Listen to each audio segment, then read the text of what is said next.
Okay. Hi. I just want to know if you're going to make sort of small variations in the monsters. They're not all identical, and it kind of sort of more immersion and slightly more interested in killing the same thing hundreds and hundreds of times. Yeah, absolutely. One of the main goals is obviously to make this game as visually interesting as possible. And I'll talk about the art perspective. I don't know if Jay wants to chime in on what the design perspective is on making creatures diverse.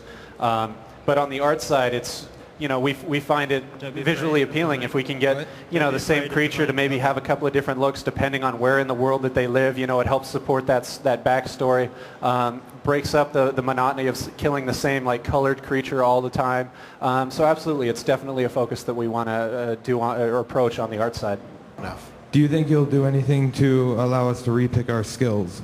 Respec skills? Yes. We haven't made a decision on respecing yet. We haven't actually gotten to the point where we've even nailed down a skill system, but I will say that I think respecing is pretty awesome, and that's all I'm going to say on that. Hello.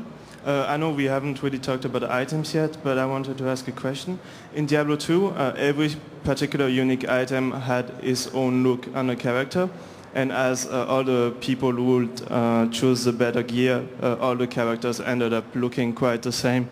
So I wanted to ask if the player would have in Diablo 3 the option of customizing his gear without having to choose weaker items. Because in Diablo 2, if you want to have a character that does not look the same as everyone, you have to choose weaker gear. So obviously one of our core philosophies while developing Diablo 3 is to maintain kind of what made the Diablo series such a classic, and obviously the loot system is a big deal. And so from an art standpoint, what we're really trying to accomplish is at every stage, at every level of armor collection, whether you're at the low end or the high end, there will be some diversity within that range.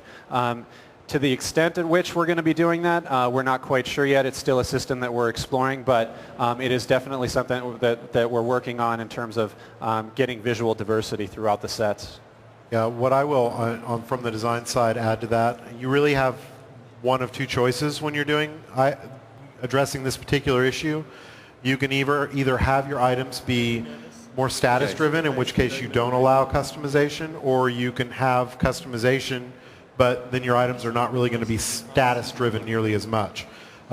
We really feel that the status driven model, which is the Diablo 1 model, Diablo 2 model, is the better model for this game. Not saying that it's bad to have item customization, but visual customization of the items is not something that we're planning for those reasons. However, as Brian said, we expect a lot more diversity in the items and in the look of them. And one of the things that if you watch the video you'll probably notice is, unlike Diablo 2, the items affect the look of the slot they're put on. So it's not, in Diablo 2, really only the chest pieces and the helmets and the weapons change the look of the character. Now boots, gloves, shoulder pads, which we did add. We added pants, so you won't have to run around pantsless. So in Dungeons and Dragons, you had the Diablo 2 franchise where lore had been set and stuff. Would they be followed in Diablo 3? Oh, well, we follow lore from the Dungeons and Dragons guidebook from the... For the Diablo expansion. You know, do you know the answer to that? Are you talking from a history standpoint or from a stats standpoint? From a history, for the lore itself, things that have been set up. I'm not fully familiar with that, and I don't know how it links up with our official lore. We are keeping as much of our official lore as everyone has heard.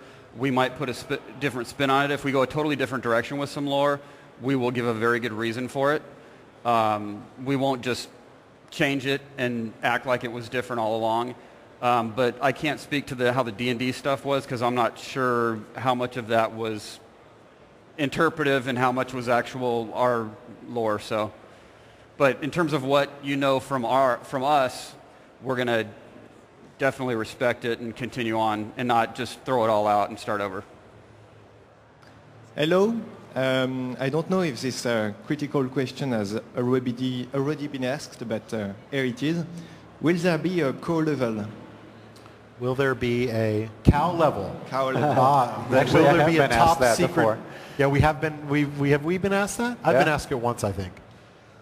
So will there be a top secret cow level? It's a secret. Okay, and that is, why did you choose to keep the isometric 3D view? You want me to answer that? Sure. Because I think the simplest answer is because it's Diablo 3. And for us, we felt that's the game we wanted to play. That's the game we thought the fans would want to play. And it really fits with keeping the game approachable, exploring that type of gameplay. There's not a ton of isometric action role-playing games out there. It's a very small market. So, where there's lots of other types of, viewpoints and games and, that use other views. So we really felt that, we wanted to stick true to the Diablo series and do it that way.